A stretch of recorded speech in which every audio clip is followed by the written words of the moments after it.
Diaries of a Madman. By What Must I Do? Chapter 95. No Gods or Kings. It didn't take the two of us all that long to get down the massive staircase.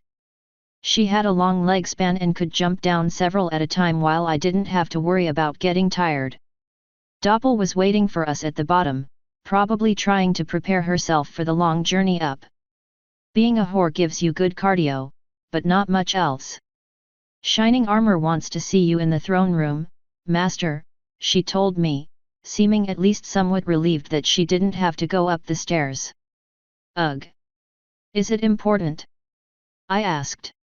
My plan was to go see Watcher and find out what he was doing. It seemed like it. I don't think he'd ask for you unless it was, she answered with a shrug. Cadance and those other annoying girls were there as well, but I think most of them were just about to leave.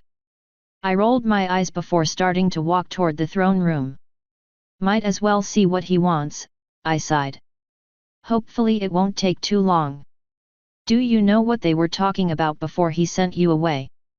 The girls were talking about plans for something called a crystal fair, I think. I was too busy trying to figure out which one of them was in heat. The feel was there, but I don't know which one. Doppel, you have more than enough crew to molest. Don't add any of those 6. Why not? Kumini asked. Have a little fun. We're leaving them behind when we leave this strange city anyway. As annoying as they are, maybe a little heartbreak would do them good.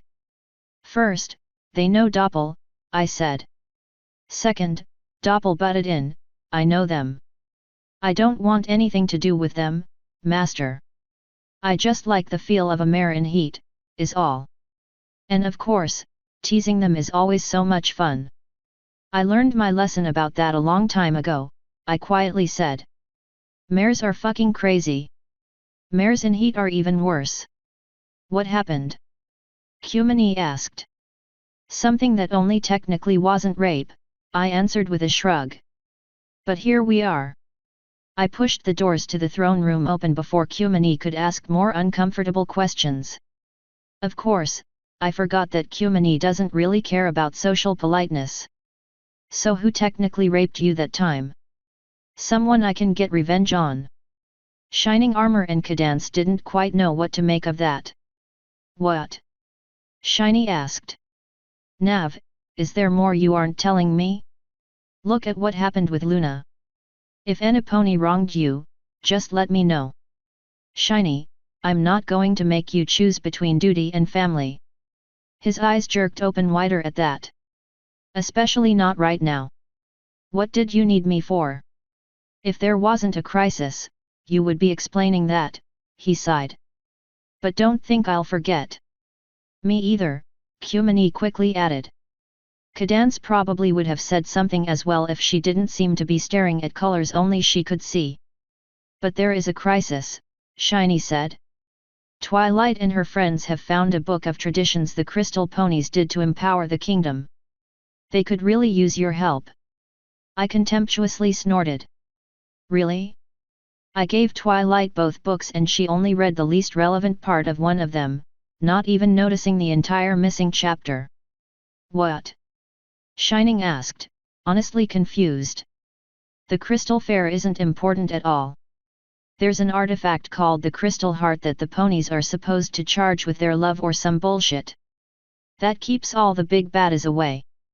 But your wife could probably charge that thing right up to full with a blast of her horn if we knew where to find it. I have my team looking for it right now. Shiny's head lifted to the door behind me, his eyes filled with a mix of curiosity and confusion. When he looked back to me, he asked, Are you sure? That's what the books I gave to Twilight said. Well, not the part about Cadance, but the part about the crystal heart. The fair was just used to power it because they didn't have overpowered magic to do the job for them. How did Twilight miss that? He muttered. Don't know, don't care, I said with a bored shrug. As long as they stay the hell out of my way, they can do whatever they want. They should be told, Nav. Shiny replied somewhat vehemently. As amoral as Celestia has been proven, she is still a very intelligent and able ruler. If she sent my sister and her friends here, it must have been for a good reason. I'm sure they could help you. I would very much rather have someone that is going to follow my orders and not do something stupid just to try to prove me wrong. Or worse, to pass a stupid test. The girls think they're doing something useful now. I say we let them continue doing their little fair thing. Meanwhile, we can get the heart and hopefully put it in place before anything big happens. Then they go on their way and I do what I actually came here for. Everybody wins. Unless you can't find it. Shiny rebutted. I scoffed and answered, if an extremely well-trained guard squad, a trained and practiced assassin, a minotaur with a device designed to find secret rooms, and everyone else in my team can't find this thing in the palace, what makes you think an untrained and impetuous unicorn like Twilight could? Cadance finally spoke up with, arrogance is unbecoming of you, Navarone. Cumini laid a claw on my shoulder and said, is it a crime for the great to know they're great? He spent some time building the group he has. Should they not be used for their purpose? Humility is a virtue, the Pinkalicorn answered. And the charity to accept help when it isn't needed is applaudable. Dragons are not at all familiar with that, I don't think. If it isn't needed, why would you? I stopped her with an upraised hand, though honestly I was surprised she took that as a sign to actually stop. Tell you what, Cadance. I'll make you a deal of sorts. If we can't find this thing by noon tomorrow, we'll tell Twilight and her friends. If we can, cool. Either way, I want permission to do some work in this kingdom and the lands around it after Sombra is gone. Nothing that should affect any of the ponies here. Another condition, Shiny said before Cadance could react. Not all of your team will be helping you search the palace, I imagine. Sombra seemed to have hidden his hidey holes well and some ponies aren't as well equipped to find them. Those that aren't helping you can help Twilight with her fare. It was an easy condition, but it had what might be a hidden pitfall. Are you sure you want that? I have about 8 normal ponies in my crew. The other 16 are night guards, made to look like them. And everyone else is another species entirely. Do you think the crystal ponies would be okay with that? Judging by the statues I've seen, yes, he answered with a very sure nod. Maybe not so much dragons, but since neither of the ones with you are that big, it probably won't be a problem. Then I consider that an acceptable condition. I imagine there will be quite a rush from my team to prove themselves useful to Watcher now. Cadance wearily smiled and said, I doubt it. What sane pony would prefer to risk dealing with dark magic to planning a fun and happy fare? A soldier, dear, Shining Armor said with a small smile. How can I help you? He asked me. No clue, I replied with a shrug. I need to find Watcher now and talk to him. Then I need to go find Jack and find out how he's doing on that device. Cadance, you're going to need some more coffee soon. It'll wear off and you'll feel even worse, otherwise. She flinched slightly when I said that, but nodded. Very well, she wearily sighed. But you have to keep me company tonight. The claw on my shoulder suddenly increased quite a lot in pressure. I know it's summer now, so you don't sleep.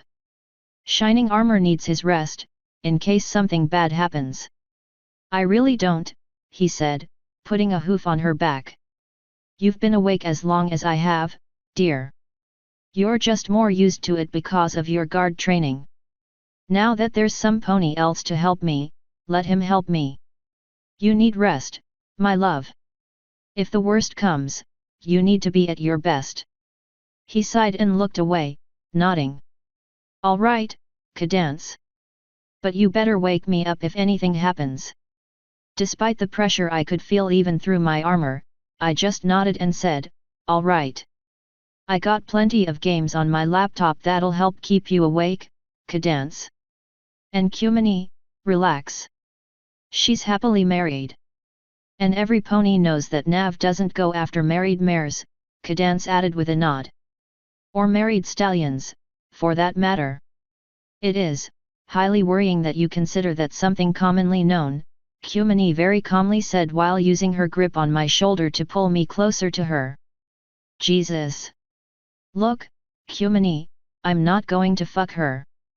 Cadance is a friend who happens to have a vagina. Consider her the exact same as, say, Spike. If you're getting worried about this, you really need to trust me more. It felt like most of the pressure from her grip went away, at least, though she didn't answer. Shiny, we need to find Watcher. He should be in or near the vault, wherever the hell that is. Doppel, go make more coffee. Kumini, stay here with Cadance until Doppel gets back. Make sure she doesn't pass out. I am not a servant, Nav, Kumini said. Well, if you feel like risking death by whatever plans Sombra has, feel free to let Cadance fall asleep. Shining Armor and I are going to find Watcher. We can renegotiate later who gives what orders, if you'd like. Right now, crisis time. Very well. But those negotiations of ours are going to be rather intense and involved. Even better. Come on, Shiny. He sighed and started following me as I turned back to the door we came in. Must you really call me that? If we win this, I might well be a king, Nav. King consort at best. Remember, Cadance is the one with both wings and a horn. The doors easily parted beneath my might and the two of us passed through into the hall, out of the throne room. Besides, isn't she the one fucking you in the ass? You could have waited for the doors to close before saying that, he said as Kumini's head probably shot our direction in shock. Or better yet, not say that at all. Hey, I'm not judging. It was me that gave her the advice. All I'm saying is that you shouldn't be claiming big titles like king while not being the one in charge. I'm sure that once we get things here up and running, I'll have my fair share of responsibilities. As you told me yourself, marriage is a partnership. Something you seem unready for, judging by your dialogue with Kumini. I never even pretended to be ready for marriage. But this relationship is fairly new and this is our first operation together. Dragons aren't used to taking orders, it seems. He snorted and replied, you shouldn't order those you care about around, Nav. Even in a military operation where lives are at risk? I understand that it's a bad idea, but it's important that she be willing to do as I say, at least when it's important. However, judging by that last back and forth we had, I might have to make a few sacrifices to ensure she does that. What could she even want? I can't really think of any sacrifices she might ask you to make. No clue. That's a lie. It'll probably be interesting, at least. Though interesting isn't always good. So why a dragon? He asked. After what happened, I imagined you would go for some pony a little meeker. More tame, I guess. I'm stupid. It's been interesting, at least. It's the dragon's mating season or something, so she's been all over me, for better or worse. Ahoy! So what will you do about foals? I don't think there are many dragon adoption agencies out there. Or human ones, at that. Shit, dude. I don't want any more kids. At least, not right now. I don't know what she wants, though. I figure it's way too early in our relationship to bring that up. I just assumed that if she's with me, she doesn't mind not having them. Hey, speaking of that, where's Skyla? He scowled at the mention of his daughter and said, in Canterlet. I understand why we couldn't bring her. But I absolutely hate that she isn't here with us, where I can keep her safe. At least she's in good hooves. Once things settle down, I might return to get her personally. So you guys are actually going to get to keep this place if you can tame it. If we can tame it, yes. Celestia claimed it was Cadance's birthright, whatever that means. Probably just some bullshit Celestia came up with on the spot to get rid of you two. Well, I'm sure you two will grow into it. Lord knows it's about time you got out of Canterlet. Though going from Canterlot to a place like this might not necessarily be an improvement. Yet. Same for you. And you know, we would grow into this job much easier if we had a good advisor helping the two of us. Then don't accept any that Celestia appoints. They'd put Equestria's interests above yours. I'm offering you a job, Navarone, he said with a smile. Name your price and I'm sure our coffers can cover it once we get this place up and running again. That was the most directly tempting offer I had gotten so far. Sure, retiring as a king with Chrysalis would be interesting, but it had a ton of problems that were obvious from the start. Same for dating Celestia. But a job with Shiny and Cadance? You don't know how much I want to say yes. If I didn't have to do what I came here for, I would take you up on that. Will that offer stay on hold for some time? Absolutely, he answered, his smile growing wider. We could really use one like you.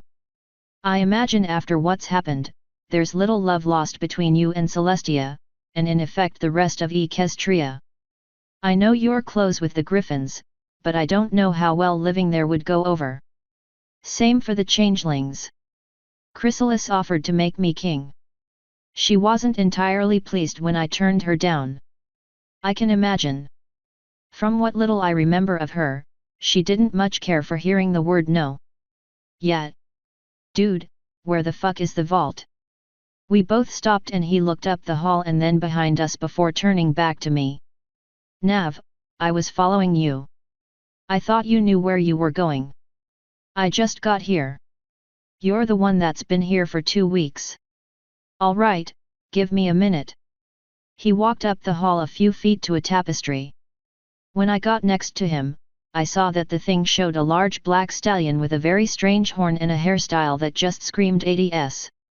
He was standing in front of 3 rows of nondescript soldiers, facing off against a horde of what honestly looked like fucking undead. We're going to need to get rid of these, he muttered, studying it before looking around the hall again. Dude, that thing is fucking awesome. Though why are there zombies on there? I don't really know the history of this place that well, but I think something named Grahan or Goddard lived up here for some time, using dark magic to raise the dead. Groger. That sounds right. All right, I think I know where we are. Come on. He started walking off again. Even with as much as you read, I'm surprised you know about Groger. I only learned about him in passing during my advanced Royal Guard training. I've heard his name once or twice. But increasingly often. Worryingly so. It's another one of those things Celestia removed from history books, I imagine. That is not surprising to me. It should be, but... Do you know what all was hidden? Not everything. But I'm almost positive that the books in the library here were not screened. So if you can protect them, you can find out for yourself. I will definitely do that, then. Though I never really was big into reading.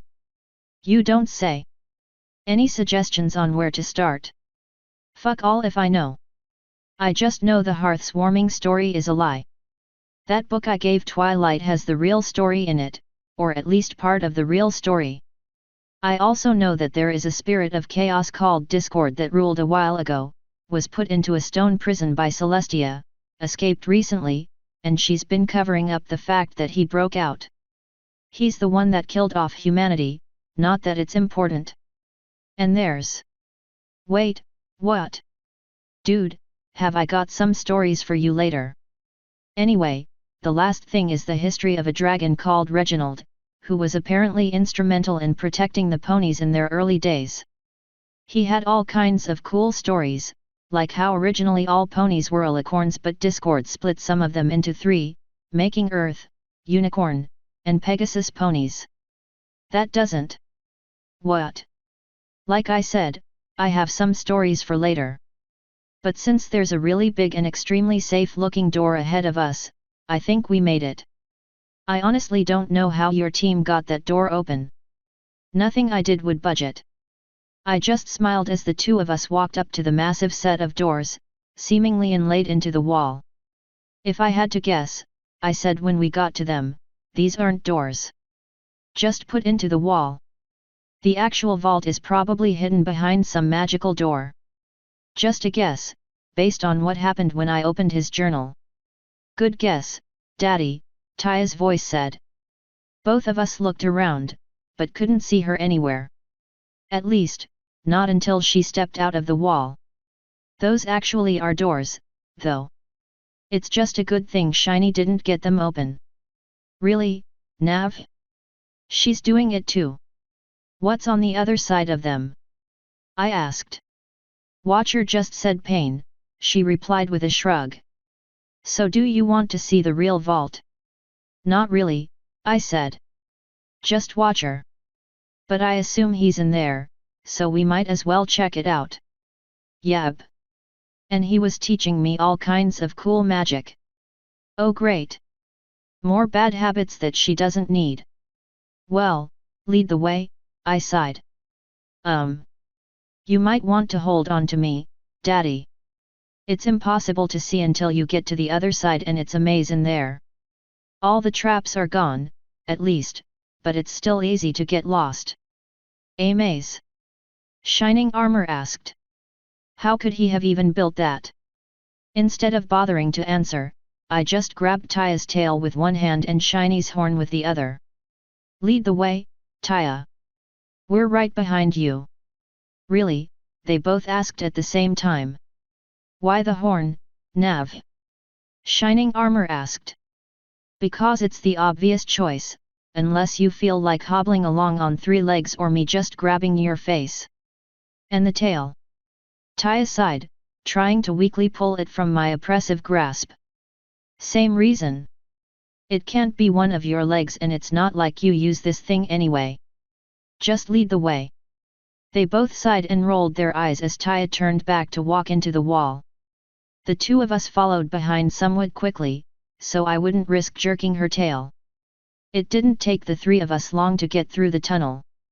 It was completely pitch black all the way through, almost as though we were actually walking through a solid object. The complete lack of sound probably helped with that feeling. It was eerie. When we got out, though, we beheld a tremendous mass of fucking dosh. Like, treasure of every kind. Fancy equine armor, strange weapons, gold, silver, jewels, a few books, bones for some reason, and a various assortment of other items to which I didn't really pay attention. Watcher and his 2 red shirts were moving piles of junk from one area to another to continue looking for the heart. Decided to deck herself out in fancy gold trinkets, looking somewhat like a nigga with a passion for rapping. Find anything, Watcher? I called, releasing both ponies. Taya's tail flicked in response, pulling away from me. One of Shiny's hooves went up to his horn to rub at it, for whatever reason. Just a bunch of useless treasure, he grumbled, stepping away from the efforts to move the piles to walk over to us. I can't imagine what in Tartarus that bastard was going to do with all this. Useless. Shiny quickly interjected. I could field armies with this. We could feed the city for years. There won't be any need to tax the ponies here for years, probably. Gold has to come from somewhere, Watcher told him. We found records. This is all the gold in the city. All of it. You want an economy to appear when all's said and done? You have to get the money back to the ponies somehow. Well, that's not our problem, I broke in. Watcher, we have a deadline. Find the heart before noon tomorrow or Shiny's sister is going to get involved and make our lives hell. Then we'll start working harder. I don't need an amateur trying to tell me what to do.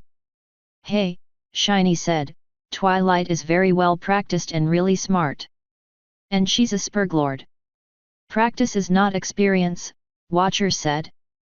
When the fate of a city and my fate, come to think of it, depends on the actions of someone, I'd prefer it to be someone who has done something like this before. Sadly, this palace is rather large and it may be impossible for 1 or 2 unicorns to search the entire thing. And that is, of course, assuming the heart is here at all. Why does it have to be a unicorn? I asked. So far, all the hidden areas have been blocked off and only accessible with dark magic. Your daughter seems to have picked it up quickly, but I won't risk letting her run into other, more mundane traps. Same, I said with a nod. Though you shouldn't have taught her something with the adjective dark before it at all. Why not? Taya petulantly asked. Noted, Watcher said with a nod. The point remains that I could use some more assistance, however. Sadly, I think I'm the only one on my team that actually knows how to do the magic. I can, Shining Armor said. It's another thing I learned in my training for captain. Though how you know it? Isn't it forbidden? No, it's not. It's just nearly impossible to find a teacher. And of course, knowledge of even its existence was heavily suppressed, so not many know to look for it. Well, if you show me how to open the doors, I can assist you in searching. Sir? Watcher asked me. Go for it. Give him Caught to help him search and teach him how to open the hidden areas. 2 Search faster than 1. If you get tired and you are confident in Taya's abilities, you are free to use her to open the doors, but you have to deal with the other traps. Understood, Watcher replied. Taya did a victorious hoof pump that she thought I didn't notice. We should get started now. Do you need anything else, Navarone? Nothing I can think of. I just need to go talk to Jack, see how close he is to getting his device built. Yes sir. I'll keep Taya and Shining Armor here to teach them both, then send Shining Armor out when he has it down. Alright. Hold on to my ring for now, then. Shiny, after I talk to Jack and head up to my ship for a second, I'll probably be keeping your wife company, if you know what I mean. Okay, Nav. I'll see you when I see you. Yeah. And Taya, be careful. You're dealing with the kinda shit that actually blinded me. Well, technically she started. It blinded me, I interjected. And I do not want it to hurt you. So don't do anything stupid. If you need me for something, you know where I'll be. Yes, Daddy. And I love you. Love you too, Taya. And with that last phrase, I went on back out the strange hidden door, tracing my steps back to the hallway where we first entered it. It didn't take me too long to find my way back out of the castle and down to the ground below. I only had to jump out of one window to do it. Most of my crew down there was doing fuck all, just sitting around and chilling like lazy bastards. Jack and Smiles were actually doing shit and a few of the people down there were helping them. Listen up. I called, getting everyone's attention. Twilight and her friends are putting a fair together. Everyone that isn't helping Jack, go help them. The sooner we finish helping Shining Armor and Cadance, the sooner we can go back to doing what we came here for. What did we come here for? Someone muttered. You'll find out when we finish helping Shining Armor and Cadance, I answered. Now go find those girls and volunteer. There were a few unhappy mutters, but Gilda actually pulled her weight by shrugging and walking off in some random direction, hopefully wherever the girls had gone. The others began following her, thankfully. Truth be told, I was surprised to see Gilda actually doing something like that, but I suppose she wanted to spend some time with Dash. Anyway, with most of the crew out of the way doing fuck all, I walked over to Jack and the few people he appropriated for assistance. How's it looking? I asked him. Unwell, he growled. This building is made of a material I have never seen. It will take more time than I was expecting. Can you get it done before noon tomorrow? Yes. Excellent. If you need more help, I should be wherever Cadance is soon.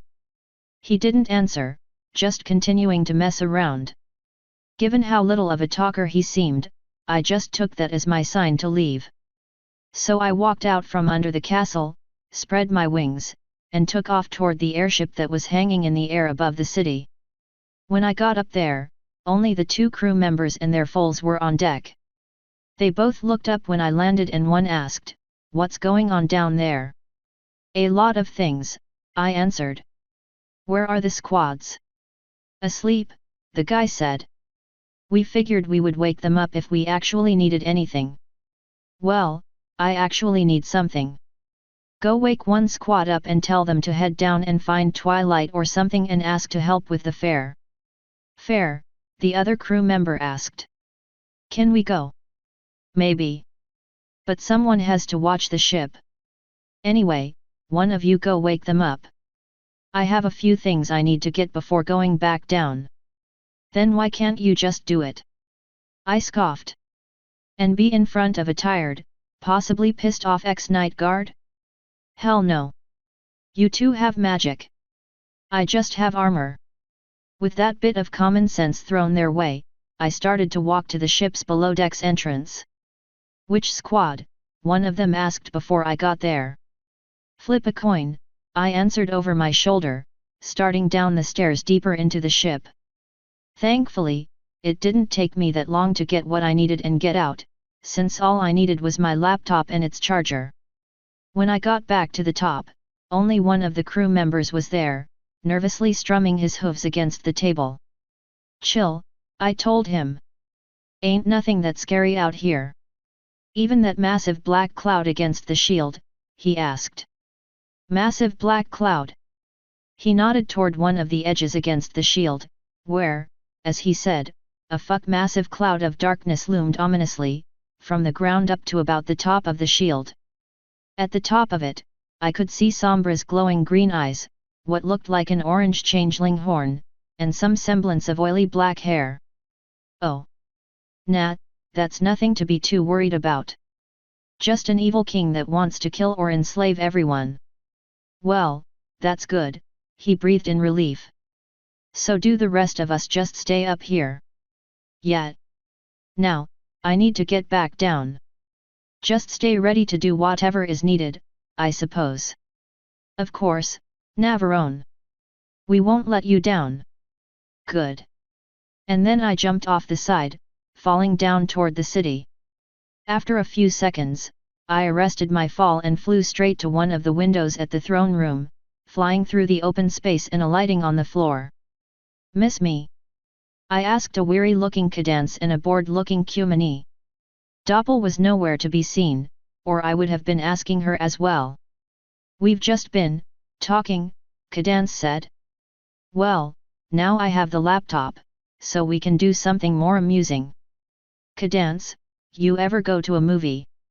Shining Armor took me to one, once, I think. It wasn't really that amusing. That's because you guys are in the very early stages of film technology. I think I know just what will keep you awake, too. It's time for Invasion of the Body Snatchers. That's personal enough for her, right? I didn't want to show them anything too graphic yet, since I figured it might make Cadence throw up. That sounds unpleasant, she warily commented. Cumini growled, steam pushing past her slightly bared teeth. Never offered to watch anything with me. I didn't think you'd be interested, Cumini. And you were always too busy trying to jump my bones. Just one bone, actually. By all means, stay and watch if you want. Please do, Cadence added with what looked like a forced smile. I think I will, Cumini said with a nod. I shrugged and set the laptop down on the hard floor, opening it and turning it on. With it starting up, not that it took longer than 10 seconds, I started getting out of my armor. If we were going to be in that damn room for a long time, I didn't want to be sitting around in that annoying, uncomfortable carapace. When it was all off, I sat down on the hard floor, pulling the laptop to me. Well, come on over, you two. Shouldn't take long for this to get set up. They both walked over next to me. Cadence set her bony ass to the ground, staring at the device. So what exactly is this thing, anyway? She asked. You never really explained it, that I can recall. Just human technology with a bunch of information stored. Think of it as a library with a ton of human knowledge. An entire library right here, she asked in wonder. Twilight would fall in love. Which is why she doesn't know about it, I replied.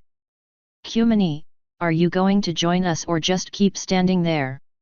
In hindsight, I should have realized she'd sit and then immediately pull me into her lap. It's just something that she would do. And of course, something she did do. Ooh, that's how it works, Cadance said with a smirk, looking our way. Shut up, I sighed, unwilling or unable to even come up with a better answer. No one wants to hear your shit. I think it's cute, she replied with a giggle. Hear that, Nav? Kyumani said, wrapping her arms around me. It's cute. After she said that, I felt her lean over and then I felt a tongue tickling my ear, making me flinch away. She and Cadance just chuckled at my suffering. Why must you torture me so? I asked, leaning over to find the movie in question. Because you like it, Kyumani answered, using a claw to stroke one of my wings. And sometimes you make really funny sounds. He does that too? Cadance asked with way too much glee. I thought shining armor was the only one. I knew I had to step in before it was too late.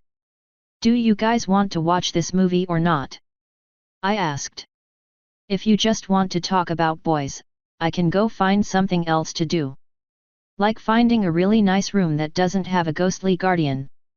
We can watch it, dear, Kyumani said, letting her head rest on top of mine.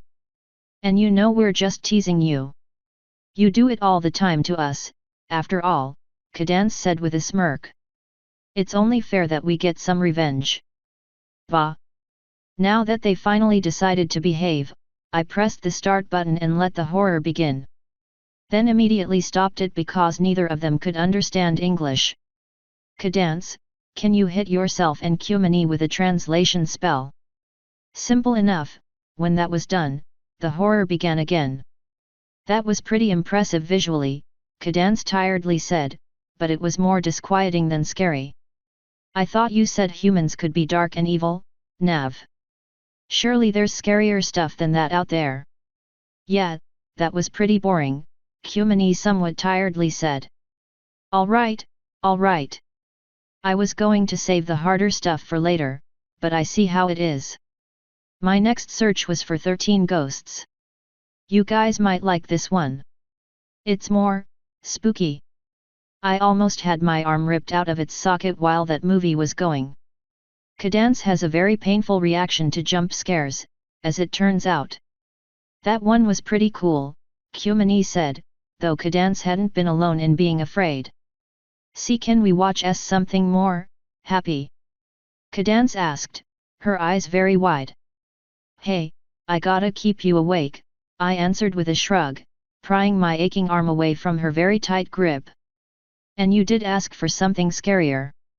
Now, how about The Grudge? And so things went for the next few hours. We got through 2 more movies before Kyumani got too tired to stay awake any longer. I sent her to bed and she went without too many problems, finally secure in the fact that I wasn't planning on cheating on her. She seems possessive, Cadance said after Kyumani was hopefully far enough away that she couldn't hear us. That's because she is. It's been annoying, but not too bad just yet.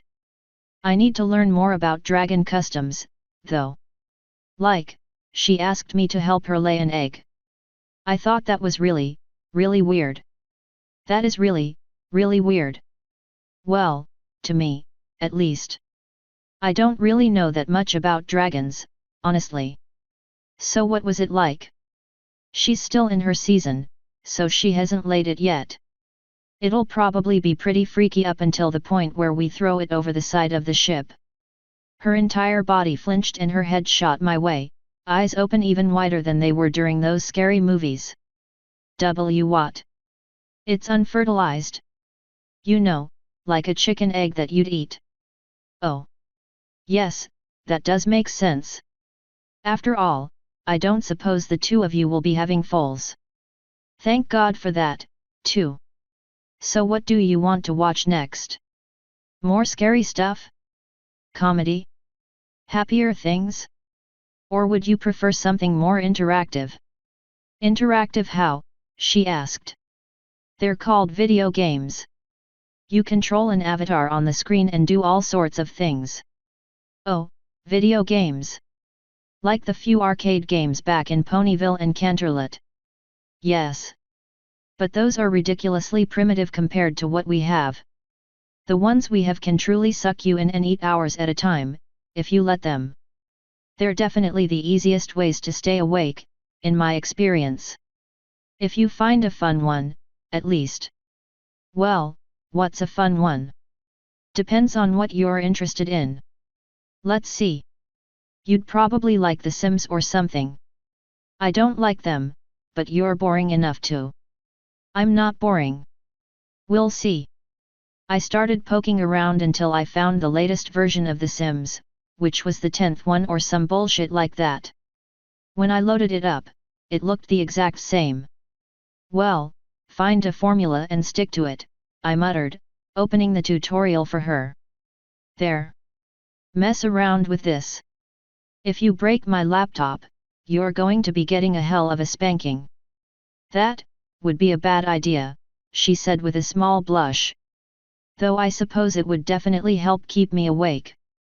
God, you damn ponies are perverts. I'm going to go get more coffee. Where's the kitchen? She gave me perfect directions, which made me rather happy. Looks like Shiny's been making sure she knows her place. Sure enough, her directions led me right there.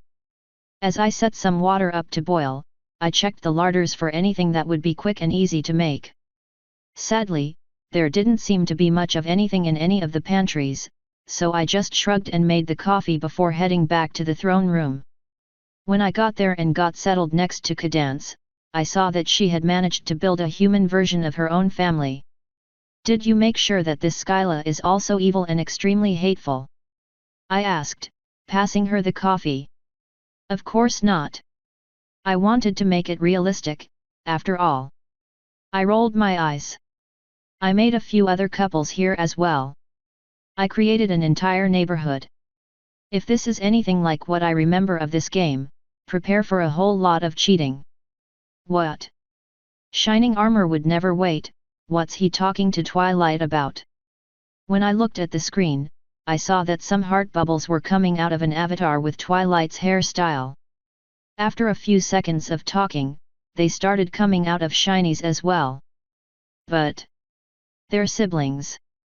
That's gross. Yet. Welcome to The Sims.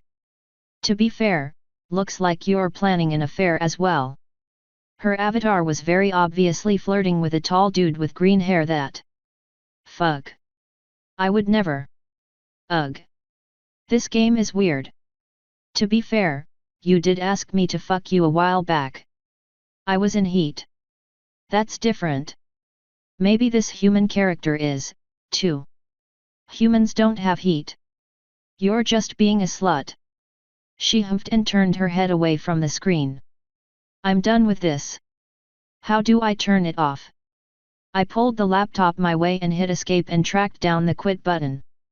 Let me tell you, EA doesn't like players quitting their games, because they didn't make it easy. Alright, so that was a bust. Let's try something a little more my speed. Better not be some dirty cheating simulator, she growled as I hunted down dead space. Alright, now you're just getting upset over nothing. It's a game, not what would happen in real life. Now, you remember those movies we were watching earlier? Oh Celestia. Yes. I don't think I'll ever forget those. Then yet, you'll really love these games. I got it open and pushed the laptop back in front of her. I suggest drinking that coffee before you start. You're not gonna want to look away from the screen much. She sighed, lifting the mug. What did I get myself into? She groaned. Half an hour later, I had her screaming pony curses at the screen and spraying bullets at every little thing that moved. It was hilarious. All things told, that night was really, really fun. It's a shame that it was almost ruined by the awful day that came after it.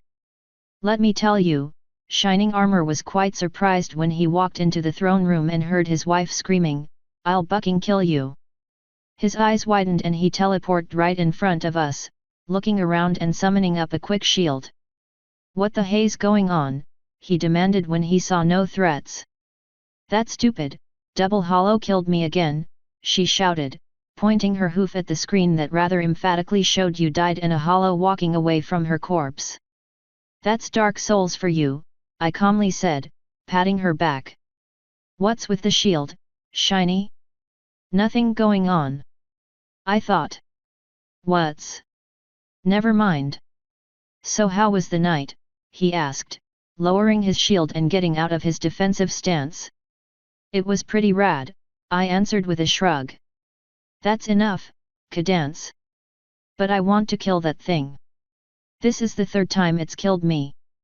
"Cadance?" Shiny gasped. "Why are you so violent all of a sudden?" "This game is so unfair," she said by way of answer as I pulled the laptop away from her. "It's just impossible." "That's hardly true," I answered. To prove the point, I cut my way to the thing that kept killing her and easily took it down, even with her shitty equipment. "You just need to get good, scrub." "Ugh. I'm done with your stupid human games." Shiny and I both smirked as she sat there and pouted, allowing me to easily turn the game off. "So do you know how things are going with the search?" Shining Armor asked me. "Absolutely no clue," I answered with a shrug, closing the laptop. "Haven't seen Watcher or heard from any of his team. Hopefully that doesn't mean he got incapacitated by a trap." "You should go look for him, then," he said. "I'll stay here. Maybe open a few of the hidden doors that Kot told me were in here. If you do, be careful." I stood, taking a second to gloriously stretch. "And if the armor gets in the way, just push it aside. I don't think I'll be needing it." "What about shoes?" Cadance asked. "I know how sensitive your little footsies are." "Did you really just say that?" I asked in a deadpan voice. "I'm tired and you just spent all night torturing me with your horrible human ideas of fun. It's only fair that I can get some revenge." "Well, in this case, you're right. This floor is ridiculously hard. I suppose a few more hours in that tin can won't kill me." "Need help putting it on?" Shiny asked. "Oh, you know you'd prefer to help me take it off," I slyly commented, batting him with a wing before walking over to where I left it. When I looked back over there, Cadance was smiling darkly and Shiny was blushing up a storm. I was joking. "God. No, I don't need help." I started putting the armor on. "So how did you two stay awake before we got here?" "We had our ways," Shiny said, looking away. "Lots and lots of kinky sex," Cadance answered, deadpan. When Shining Armor looked at her with complete shock on his face, she said, "What? This is Nav. He already knows what we do. No reason to hide it. But to just say it like that. Honey, I lived with him for months. Some of his bad habits rubbed off on me, I suppose. I thought you would have realized that by now." He sighed, looking away, but she stepped in front of him and kissed him, not letting him avoid her. I quickly got the rest of my armor on and let myself out, pausing only to grab the laptop. When I got to the door, I just had time to hear Cadance ask, "So you wouldn't cheat on me with Twilight, would you?" before it closed, cutting off whatever horrified response he might have had. With me finally free from the tyranny of watching over Cadance, I began searching the castle, searching for any signs of Watcher or the rest of his group. It took me nearly an hour to find them.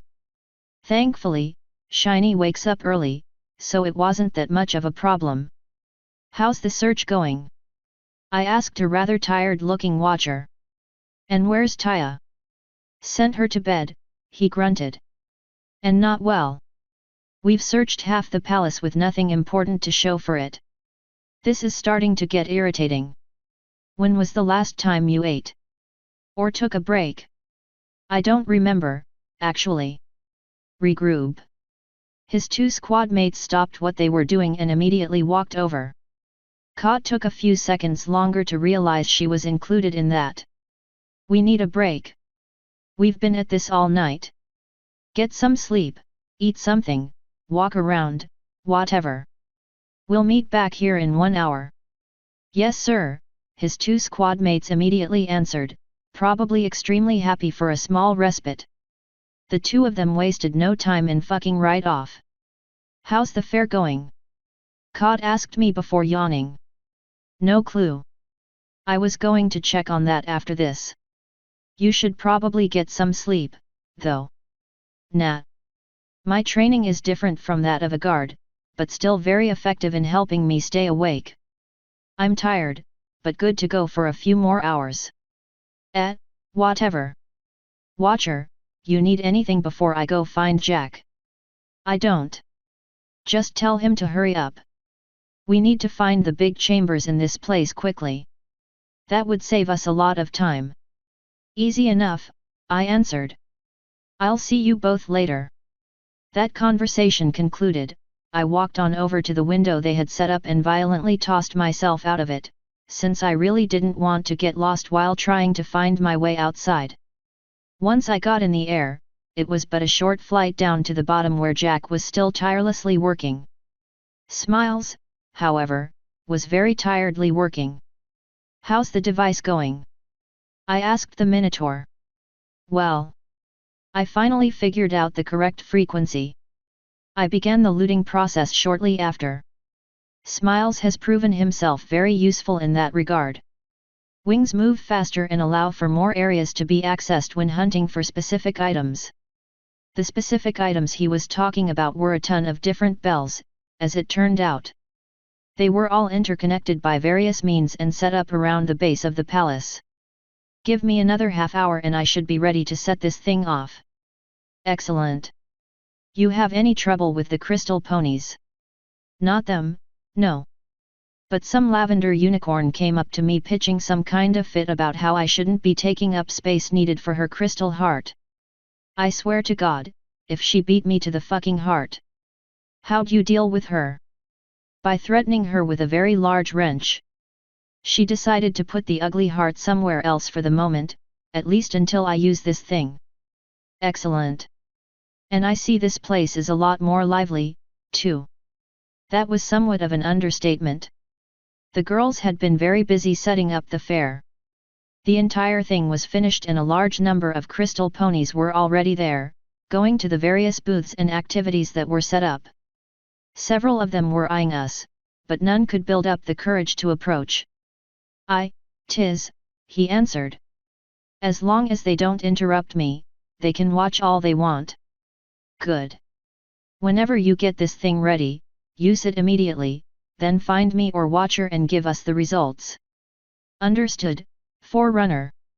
I would say that he got back to work, but he actually never stopped while talking to me. So I just sort of walked away to get a better look at the fair. It was definitely in full swing. And, to my somewhat horrified surprise, some of the crystal ponies actually looked like they were made of crystal. They shined and glittered as they moved, each wearing a smile on his or her face. It was a rather interesting sight. My staring was interrupted by Doppel tapping on my leg. "Master, Pinky wanted me to ask you something." "What did she want?" I sighed, knowing that if it was from Pinky, it couldn't be good. "She wants to know if you can use the ship to play music over the city. She thinks it would be good for the crystal ponies to hear." That's more reasonable than what I was expecting from her, actually. "All right, let's head up to the ship." "You're DJing?" "Why me? I don't know anything about music." "It's simple. You just say stop if you want the music to stop. And then play to make it start again. Then just make sure the laptop stays safe and you'll be fine." I was helping cheer them up in my own special way. But I suppose this'll be easier. And I'm feeling pretty full anyway. I stopped myself from asking if she was full of lust or full of cum. "Well, let's go then." We both spread our wings and took off, flying up to the ship that was still in the same position. When we got there, I set the laptop up next to one of the masts and said, "Go get one of the cords to plug it in. I'll set up a playlist for you." "Okay, master." Off she went while I began finding music to throw in there. That became a lot easier when I realized that love songs was a search term. With that in mind, I created the list pretty much instantly and had it ready to go by the time Doppel got back. I took the cord and plugged the computer up, then started the songs up. "Think that's loud enough?" I asked when they began. I don't know." "Well, I don't want to offend Slaanesh. Things shall get loud, now." With that, I cranked it up to 11. And then to 10, because my minor OCD kicked in. Now, as everyone knows, computers have two sound settings, quiet and too loud. There's a very fine and immediate distinction between the two that is easily found. I found it and music began blaring from the speakers. Given that we were several hundred feet up, I figured that was a good thing. "Now!" I yelled over the noise. "Turn our speakers down," she called back. I shrugged and did so, lowering the setting of the speakers that played the music onto the actual ship. "Yeah, that's good," she said with a nod. "And if anyone thinks it's too loud, I'll just seduce them so I don't have to figure out how to turn it down. That's Doppel, everybody. Have fun with that. I'm heading back down there. If you need anything, I guess just send someone down to find me. Or have someone else watch over the computer and find me yourself." "Okay, master. Have fun at the fair." "Fun. Right. See you, Doppel." I jumped off before she could answer, plummeting on down toward the ground. Now, I didn't particularly want to participate in any kind of fair. And to be honest, the ponies probably didn't want me there that much either. I mean, I'm really weird to them since they didn't know much about me. So instead of wandering around the booths that were set up, I just went back into the palace and onto the throne room, where Shiny was cuddling his wife. When I got there, I just found a nice place to sit and wait for Jack to set his device off. It came right on his schedule, or close enough to it. There was silence for several minutes before a sudden and massively loud clang reverberated all through the halls, feeling like it was honestly shaking the entire castle from its foundations to the very top of the building. Shining Armor immediately leaped away from his wife, looking all around. "What just happened?" he blurted. "Relax," I quickly said as the shakes began subsiding. I had my Minotaur blacksmith working on a way to help us find hidden rooms easier. He told me he could build something that used sound to locate the hidden rooms. I have no idea how, but I'm sure it makes sense to him. "I suppose the hollow rooms would echo, or something," he slowly said. "But you should have warned me." "Yeah, probably. Sorry about that. I'm going to go see what he found out," I said, jumping up and soaring out the window. When I got back down, there was a whole ring of ponies surrounding the base, all staring in wonder at what the Minotaur had wrought. They were all easy enough to fly over, so that's just what I did. "So it worked?" I asked Jack, landing next to him as he made some marks on a paper that I couldn't see. Watcher and his team was already next to the Minotaur, waiting in silence. "Shhh," he continued making marks as I stood there in silence, waiting for him to look up. About 5 minutes later, he did. "Yes, it worked. Judging by this, I'd say that the biggest cavity is directly under the throne room. For buck's sake." Watcher cursed, kicking the ground with a loud clop. "All right, let's go." Knew I should have listened to Kot. He led his team back to one of the doors, moving rather quickly.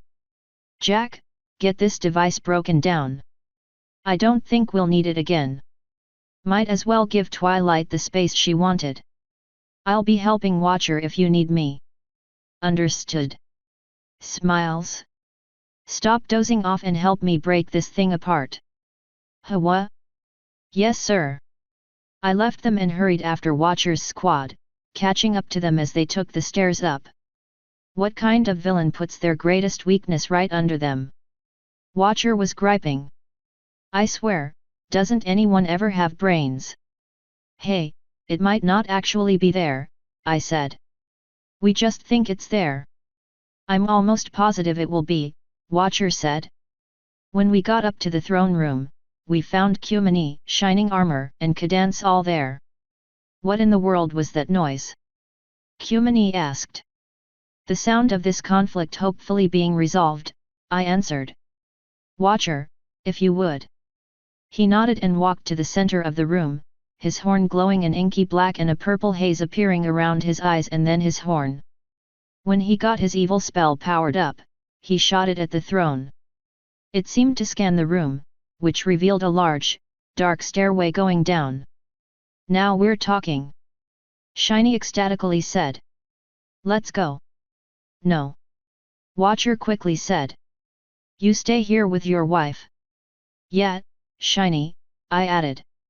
Make sure she stays awake. But Watcher, we want to get this shit done quickly. If you, me, and Kumini go, we can easily just coast down that hole and skip the stairs entirely. Excellent point, assuming she doesn't mind carrying me. Ponies are light, she answered with a shrug. What about me, sir? Watcher's Pegasus asked. You two stay with Cadance and Shining Armor. We're at the pivotal point, right now. If he has alarm traps anywhere, they'll be down there. If it all goes bad, make sure they get out. Yes sir, the both immediately answered. Kumini walked over to the unicorn, but I beat her there. If we're all going down there, I want my ring back, I said. I'd be much more comfortable with it than without it. Yes sir, Watcher replied. His horn lit up and then the ring appeared in the air next to him. It was very useful against the traps. It'll probably continue being useful as we go down. Let's find out, I said with a smile, jumping down the center of the hole and spreading my wings enough to slow my fall. As soon as I got to the bottom, I slipped the ring on and stepped out of the way of the center, making room for Kumini. The only thing down there was a single fairly nondescript door. Without even bothering to check for traps, I just pulled my magic key out and plugged it into the door as Kumini landed behind me. I had it open before she could even set Watcher down. Any traps? He asked me, walking up to the door. None that I know of, I answered with a shrug. Just a simple door. Easy enough to get around, when you have a key. Then let's keep moving. You're the one with the ring, so go first. I shrugged and stepped into the very bright room. As soon as I got in there, my gaze seemed drawn up and up and up, farther than even my eyes could see. Good God! What's in there? Kumini asked from behind me. I don't even. Jesus! When I was able to pull my gaze from the massive height of the room, I saw more stairs to my immediate left. Really? What the fuck is with this guy and fucking stairs? More of them? Watcher asked. Good thing we left the others behind. That would take forever if we had to walk. Yet. It seems safe, though. Come on through. The two of them joined me in the insanely huge room and both quickly joined me in looking up to the top of the spire leading up as far as we could see. Watcher let out a low whistle as he looked up. Quite a ways. Shall we get started? As an answer, I pulled my ring off and jumped into the air, soaring straight up. Kumini joined me in the air seconds later, Watcher grasped in her scaly claws. Together, we flew up to the top of the incredible height. Even when flying, it took us a disturbing amount of time to get there.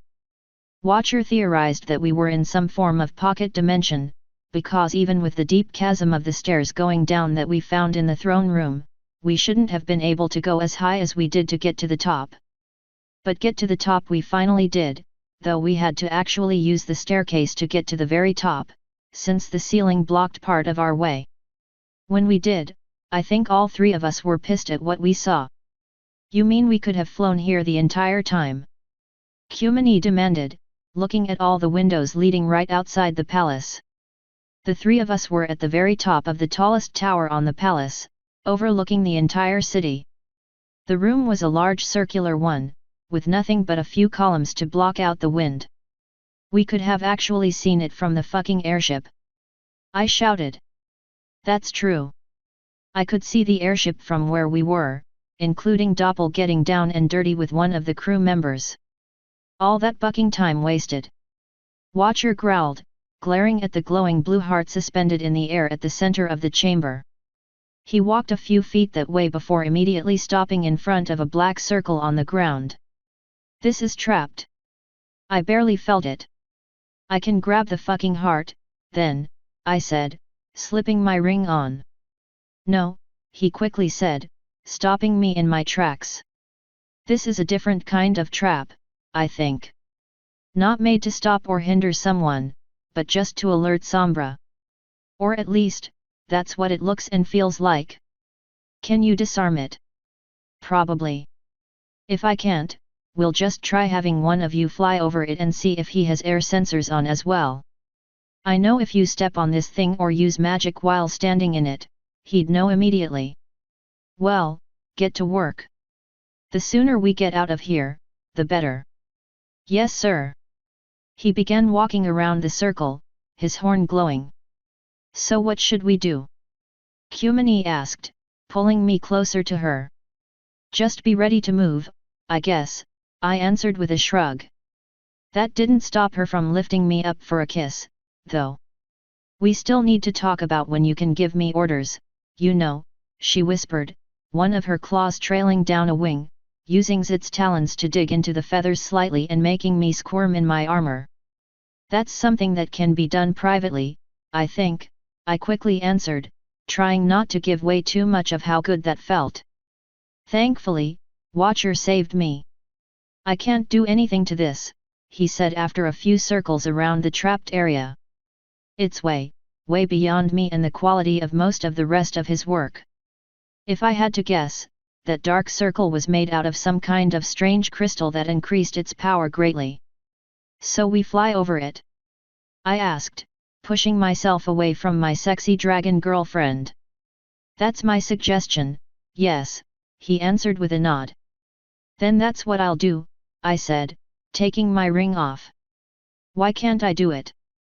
Kumini demanded. I haven't done anything this entire trip. And I'm resistant to magic anyway, so it should definitely be me. All right, go for it, I said with a nod to the heart.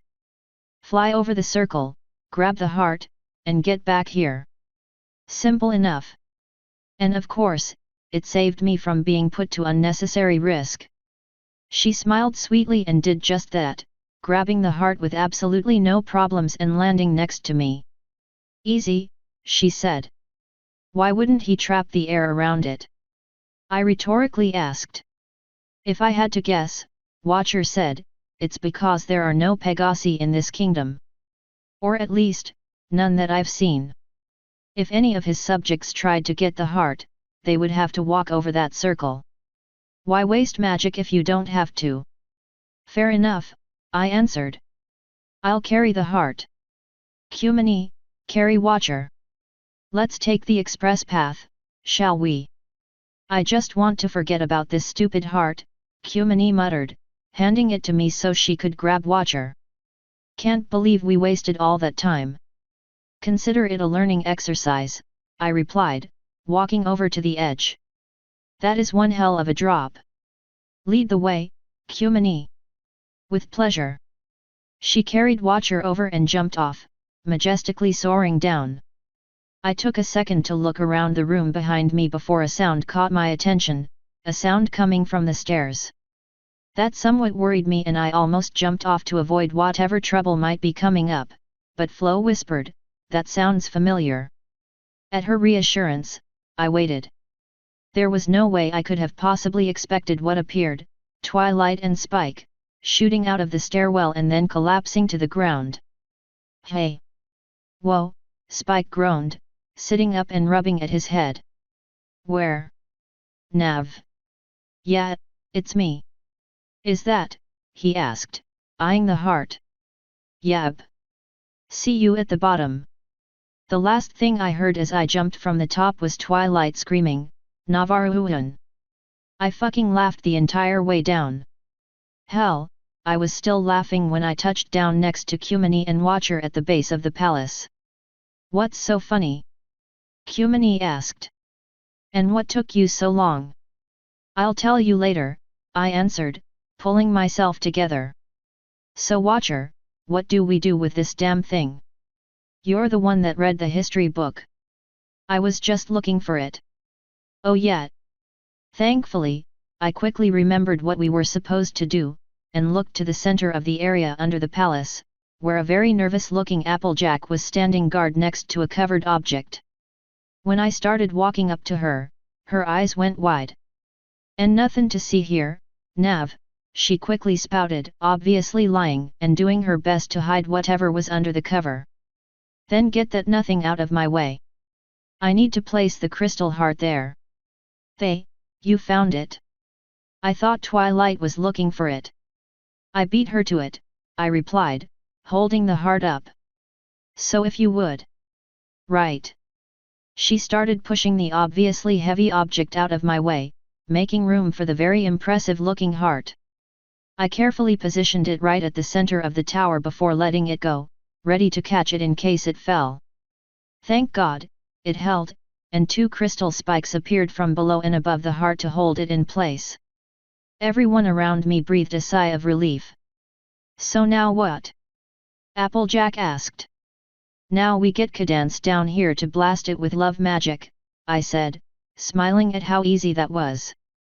"I don't think that's gonna happen," AJ said, going from happy to pale and afraid almost instantly. "Why not? Shouldn't be that hard." Instead of answering with words, she pointed to our right, where her face was directed. I turned that way to witness the flickering shield collapse, allowing the massive form of King Sombra complete access to the kingdom. Oh fuck me! We weren't the only ones that noticed, either. Sombra, of course, started surging into the kingdom as soon as he could. Since everything he touched immediately became corrupted into a dark version of the original, the crystal ponies were also very quick to notice. They began panicking as their lord came for them once more. I think all of my team noticed. With the shield down, Cadance was obviously unconscious, so she would be of no use. Watcher was likely weak from staying up all night, and Shining Armor would be too worried about getting Cadance to safety to be of much use. And of course, nothing else could fight that monster but me anyway, not unless they had the ring on. So I did the only thing I could do, slip the ring on and start running toward him. As I'm sure it should be obvious, Cumini and Watcher did not quite like that reaction and both began running after me. By the time they caught up to me, though, I was already at the evil cloud. "I challenge thee, Sombra!" I yelled up to where his head was laughing madly. "A duel of honor? What need have we of honor, ape?" he growled, another pair of eyes and a mouth appearing in front of me. Thankfully, he stopped his rampage. "We own this city once again. Submit or thou will be forced to submit. You know you're better than that. I will not go down without a fight, Sombra. So fight me one-on-one. A duel, as I said. Nay. We have nothing to gain from fighting thee." His eyes disappeared from their position before me. "Oh, afraid of fighting me without being able to use that dragon dick you keep on your forehead?" I yelled, hoping that publicly mocking him would get him to stop. "Oh, we are sure thou art well acquainted with the phalluses of dragons. Little else would satisfy thy gape, we imagine." Pinky appeared out of fucking nowhere. "Oh. You gonna take that, Nav?" Truth be told, I was too stunned to answer. Holy shit, I just got fucking served. "Of course the ape will take it," Sombra answered. "We imagine he does little else with his time than bend over for his dragon masters." Thankfully, what he said gave me the reply I needed. "PSH. You can't talk to me about dragon masters. I saw your collection of dragon boners in your vault. I bet you got plenty of use out of those in your spare time, didn't you?" Thou knowest nothing of our fights against the dragons of olden times. Oh, I read your history books. How you forced your country to bend over and take it from behind from all the dragons. I bet just seeing Kumani here makes you quiver in your cloud. You probably couldn't even fight me if you tried, after all the cowardly stunts you pulled in your time. Thou wilt eat those words, he hissed, shrinking in size and changing his shape until he appeared before me as an extremely angry pony about the size of shining armor. We accept thy challenge, ape. If 'tis an honor duel thou wants, 'tis an honor duel thou wilt get. One of his front hooves slammed down, propelling everyone around us away, sending them tumbling away until a clear ring was around us. 1 against 1, pony against pony. No magic, no weapons, no armor. What dost thou say? Agreed. No armor and no weapons did tip the scale rather heavily in his favor, but I wasn't there to win. I was there to hopefully distract him long enough for either everyone to get away or for someone else to do something to help me kill him.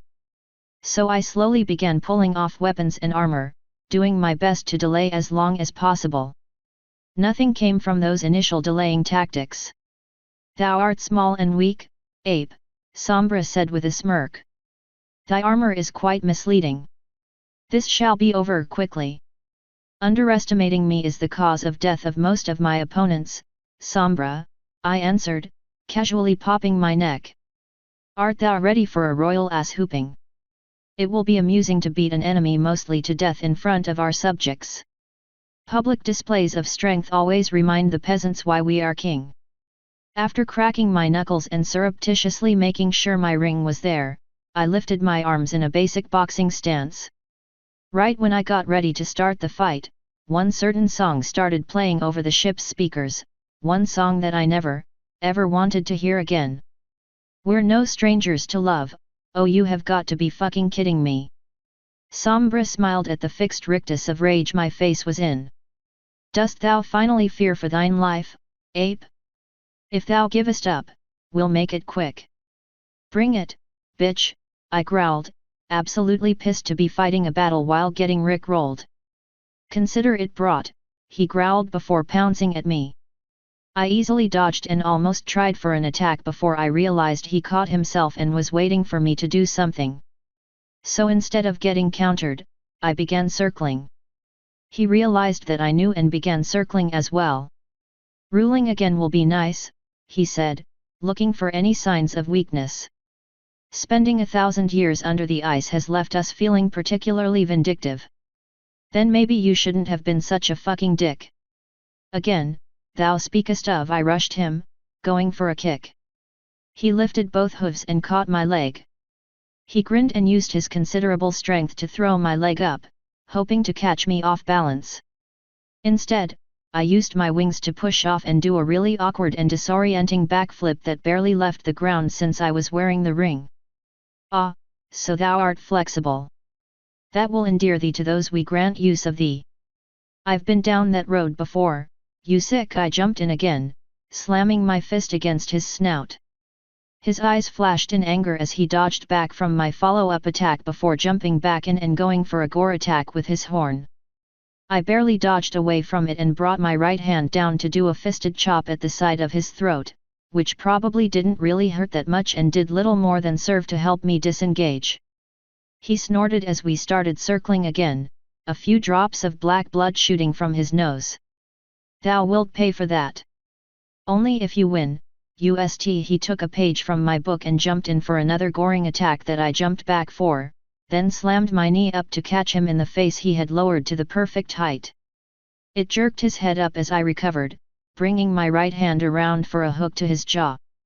It connected perfectly, but I think he had enough pure rage in his system to ignore the pain almost completely, as he caught my right hand with his right hoof and held me in place as he essentially backhanded me with his left hoof, sending me reeling back as he let me go. That is but the start of the pain thou shalt soon feel, ape, he spat, blood dripping from his mouth and nose. I recovered quickly, knowing my life was on the line. Some of my teeth felt rather loose and I wouldn't be surprised if I was also bleeding, but I chuckled darkly and got back into a fighting stance. Enough talk, then. Have at thee. He seemed to agree with the sentiment, and no more banter was aired as we continued to circle. He made the first move, pouncing forward with his left shoulder, trying to tackle me instead of pounce at me. I jumped to the side and kicked up as he passed, hitting him right in the stomach and hurting the shit out of my foot, since I didn't have any kind of shoes on. It seemed to hurt him more, but we both recovered at about the same time. By then, though, I was already jumping at him for a somewhat wild haymaker, going for the back of his head. Since he turned around, it whizzed right past him and left me open for him to slash my side with his horn. That stung like a bitch, but it wasn't nearly enough to get me to stop. I backed off again, but he pressed what he thought was his advantage, rearing back and thrusting both of his legs forward. I didn't think he would actually be that stupid. I backed off quickly and waited for him to start falling back down to jump forward and catch him right in the jaw again with a vicious uppercut, then used my other arm to punch him on the top of the snout, forcing his head back down. With those two hits, the trickle of blood from his mouth became a flow, presumably since he bit deeply into his tongue. But he still recovered very quickly, despite me trying for a third attack, and managed to completely tank the last punch I had for him, instead tackling me and finally getting me on the ground. There, I knew it was just a matter of time before things got really ugly for me. It started with him bleeding his disgusting blood all over me and he started to rain blows down at my head. I dodged the first three, but he caught on and did a side sweep instead of a straight punch, jamming my ear against my head and making both ears ring. I wasn't about to take that shit longer than necessary, so I slammed both hands against the side of his head, hitting his eyes. He grunted in pain, splattering more blood against me, and tried swinging at me again. In response, I started trying to gouge his fucking eyes with my thumbs. To get away from being blinded, he rolled off me and hopped to his feet as I tried to recover. Before I could, he reared up to slam both hooves down. Seeing the attack coming, I rolled toward him, letting him harmlessly miss me and putting me directly under his body. I took advantage of that by punching where no man should ever punch. Man, I thought he was angry before. He was positively howling in rage after I punched him in the balls. Since he was probably about to go down in pain, I pulled myself out from under him, quickly standing to my feet. Oh yeah, look at ya. You were poppin' all that good shit just a second ago. I shouted to his extremely pained face. Most people have problems with attacking a downed or really hurt opponent. I am not most people. So while he was clutching at himself, I raised my fist to punch him yet again. However, my fist didn't have the chance to connect. As soon as it got to him, he exploded into his cloud form. Enough! Thou shalt pay for thy insolence, ape! You said no magic! I shouted, backing away. And thou said 'twould be a duel of honor. A tendril of his cloud shot out toward my armor, grabbing my sword. There is no honor in striking a stallion there. He drew my sword and brought it toward me, glaring. And thou shalt pay. Despite him saying he wanted me alive for flow, I was actually extremely worried as the blade dove toward me. But before I could dodge or trying begging for my life, a huge explosion from behind caught both of our attentions. The sword dropped from his magical grasp as we realized what was happening. No. No. We will not lose. He tried grasping me with his magic as the waves of pure love or whatever from the crystal heart overwhelmed the two of us, completely cracking through the dark barrier he had erected around us. Wherever the blue field of magic hit his cloud of darkness, it utterly destroyed it, sending the evil king reeling in horror. He couldn't flee fast enough, however, and soon there was nothing left of that old bastard but a bad memory. Holy shit, I actually won, I whispered to myself when he was gone, falling to my knees in surprise. I don't know about when, Flo whispered, but you survived. Before I could answer her, Kumani appeared at my side, lifting me into a massive hug. You did it, she shouted. While she was holding me, I realized that she had the same crystal in appearance that some of the ponies from before had. What? happened?" I asked, struggling to catch my breath from the surprise victory. "That purple unicorn organized all the ponies and they were all cheering you on, watching as you beat that unicorn's ass. When they all saw you winning, they seemed to pick up in hope. And then the purple mare pointed out that the crystal heart was there and they all just bowed to it, immediately becoming crystal. Then, some kind of explosion," she answered. When she finished with that explanation, she pulled me away from her, still smiling. "Now don't you ever do that again. No promises. But trust me, I'm not in a hurry to do anything like that again." Of course, her setting me down opened me up for getting hugged by pretty much everyone else as they all got to me. "You did it!" Pinky shouted, the first to reach me and drag me down to her level. Normally, mares are all warm and soft, but since she was made of crystal, she was hard and very ungiving. "Am I the only one not made of that crystal shit?" I asked, looking down at one of my arms to make sure. "You're the only one wearing that ring," Twilight said by way of answer, commandeering Pinky's place in hugging me. "And we did it, Nav. Though I have to apologize. I was under a lot of stress with the princess and everything that's happened and I'm sorry. And I was a lot more rude than I should have been," I answered, patting her on the back. "I'm sorry as well. Twilight, we need to stop being dicks to each other." "I know, Nav. I'll try if you will." "Of course. Now let go. Your body is hard as rock." She chuckled and let me go, allowing someone else to try hugging me. I quickly backstepped, denying Rainbow Dash her chance. "Try again when you aren't made of rock," I said, standing next to Kumini. "I'm going to go find out what the fuck happened to Cadance. Twilight, can you take care of cleaning up this mess out here?" "Of course, Nav. But you better come and get me if she's hurt. I wouldn't keep you in the dark." "Come on, Kumini." I pulled the ring off and took to the air once more, flying toward the palace. The crystal ponies cheered as I flew over them, happy to see their savior or whatever they considered me in action. I easily ignored it, not really wanting to hear their bullshit, and just flew up to the windows to the throne room. In there, Cadance was collapsed on the ground with snores as loud as a morbidly obese man's horrid farts erupting from her mouth. Shining Armor was wearing the amulet I gave him, his horn glowing a dark red as he prepared to act. The 2 night guards were next to Cadance, ready to lift her at a moment's notice. "What the hell happened?" I asked as I landed. Shiny breathed a sigh of relief when he saw me. "She just collapsed," he answered. "I don't know why and I couldn't even wake her up with magic." "Did you make her more coffee?" I asked, already dreading the answer. "No, of course not. I don't know how. No pony here does." "Ooh. I bet she crashed. Too much caffeine and then not enough. Ouch. Well, Sombra's deader than hell, so she can get her sleep." I suspected as much, from the shiny appearance every pony got. "What happened?" "We found the heart, got it set up, then the shield broke down. I challenged him to a duel, kicked his ass, then Twilight got the crystal ponies organized enough to activate the heart and deep six that bastard. So it's over," he sighed, his horn losing its red glow. However, he made no attempts to remove the amulet. "Shiny, take that thing off." "Oh, sure."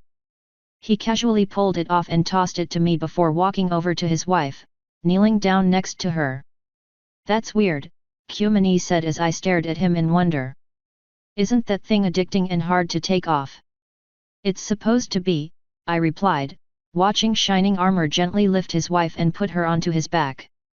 "I'm going to go find her a bed," he announced and started walking off. "Go with him," I told the 2 night guards. "Stay with Cadance and make sure she stays safe." "Yes sir," they both sighed, sounding rather tired. "I'll try to send a squad to relieve you when I can. I know you two are tired." "Thank you, sir," one of them said as they started following shining armor. When the four of them were out of the throne room, I slid the amulet in my pocket and just let out one long sigh of relief. So now what?